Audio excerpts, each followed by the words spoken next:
Verdade. E que as empresas contratem pessoas de diferentes idades, é, regiões, de origens diferentes. Uma equipe boa sempre é uma equipe diversa, né? De diferentes, digamos, origens. E sobre a cultura de receptividade, assim, Rafa, clientes, eu já tive uma oportunidade, acho que isso eu não compartilhei com você, de ir para o consulado aqui do Rio, realizar uma transação aqui comercial, uma negociação que durou alguns meses de um projeto para o consulado aqui no Rio de Janeiro.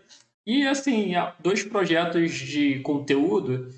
Eu estou conversando com brasileiros que estão no Japão, mas que tem todo um processo com a empresa.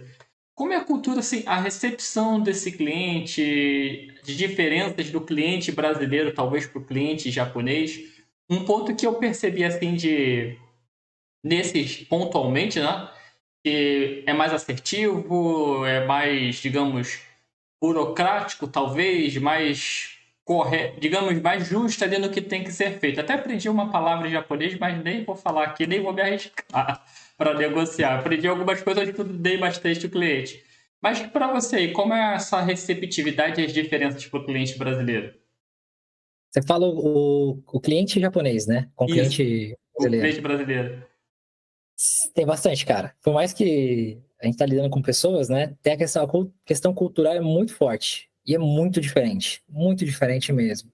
A gente tem no Brasil o cliente, às vezes, que é aquele mais aberto, receptivo, quer muito conversar, né? Contar a vida deles, falar do porquê que esse problema surgiu. No Japão é muito mais objetivo. Até porque culturalmente as pessoas elas são um pouquinho mais distantes, né? Cada um leva a tua vida e cada um respeita o espaço do outro.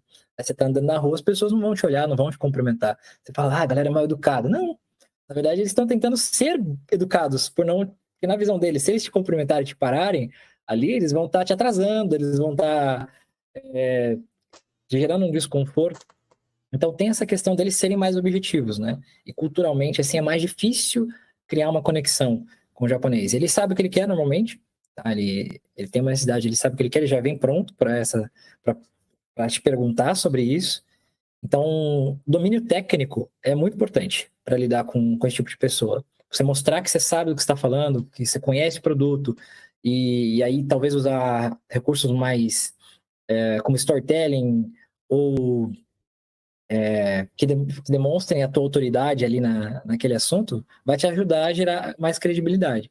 E a parte da conexão é difícil, cara. Eles são bem objetivos mesmo.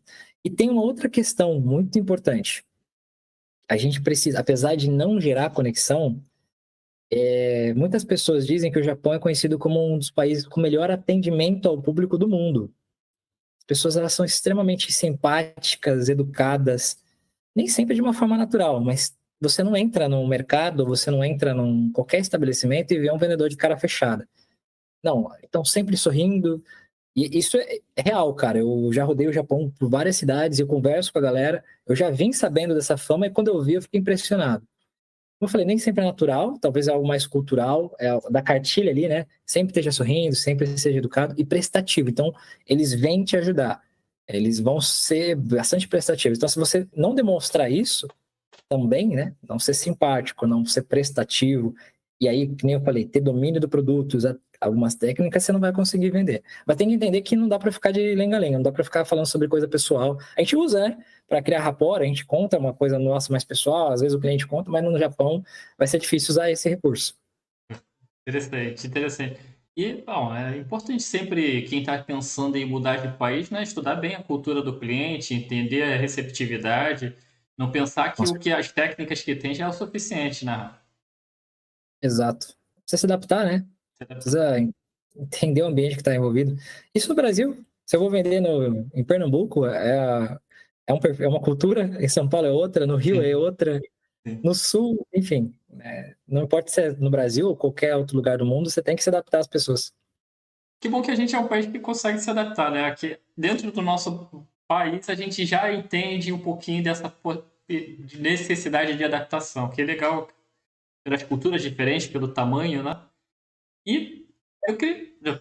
Pode falar. Eu ia comentar um negócio disso, muito legal, porque é uma visão mais minha, mais particular, mas eu acho que, assim, o brasileiro, é, é o, sei lá, o camaleão da cultura. Porque a gente consegue, lógico, a gente não vai gostar de todas as culturas, né? Mas eu vejo os brasileiros aqui se adaptando muito facilmente às pessoas, às diferenças. E eu não tinha essa noção, porque no Brasil pra gente é natural, chega alguém de uma cultura diferente, você entende, você tenta fazer igual às vezes, né, para agradar. Mas no Japão, por exemplo, por serem mais fechados, talvez, eles dificilmente conseguem entender essa diferença cultural, e não é maldade. Às vezes é limitação mesmo pelo modo de vida deles, né? E eles não conseguem se adaptar como a gente, às situações, às pessoas. Eles têm lá um processo de vida muito bem estruturado. O país é muito organizado, né? Então, como fazer as coisas no dia a dia é muito tabulado. Um exemplo, tem uma amiga minha que foi fazer uma limpeza num determinado local com vários japoneses e tinha uma lista lá. Primeiro você pega o balde, depois você coloca a água e depois você coloca o produto de limpeza. E os japoneses seguindo essa lista